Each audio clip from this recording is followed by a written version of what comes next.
అఖిరానందన్ గురించి ఒక మాట చెప్పురా. అఖిరానందన్ అంటే ఎవరు అనుకున్నావు? హరిహర వీరమల్లు కుమారుడు. ఎవరు అనుకున్నావు? పవర్ స్టార్ పవన్ కళ్యాణ్ కొడుకు. ఏందనుకున్నావు? ఈసారి ఇండియన్ సినిమాల అడుగు పెడుతున్నారు. అఖిరానందన్ ఏందనుకున్నావు? ఇంత పొడుగుంటాడు. ఏందనుకున్నావు? హిమాలయ పర్వతం అంతా ఎత్తుంటాడు.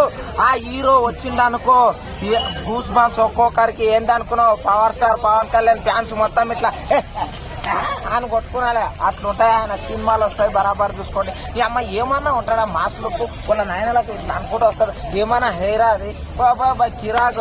పవర్ స్టార్ పేరు నిలబెట్టి అసలు సినిమాలకు రాందే నిలబెట్టిండాపా. ఏమి ఆ కటౌట్ చూసిండ్రా? ఇట్లా నిలబడడం అంటే సంకలకు కూడా సరిపోరు ఎవరు. అట్లుంటాడు ఆయన. సినిమా ఫస్ట్ సినిమానే 1000 కోట్లు పక్కా కొడుతుంది. ఎందుకు చెప్తున్నా తెలుసా? ఆయన కటౌట్ అంటే వాళ్ళ పెద్ద నాయనలాగా మంచి పేరు తెచ్చుకుంటాడు. వాళ్ళ నాయనలాగా పెద్ద రాష్ట్రానికి కాదు ఇండియాకే పిఎం అవుతాడు పక్కా మన అఖిరానందన్.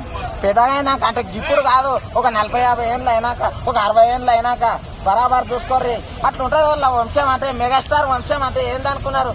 ఇట్లా తాళాలు తపలాలు మొత్తం మావే ఇట్లా కొడతాం.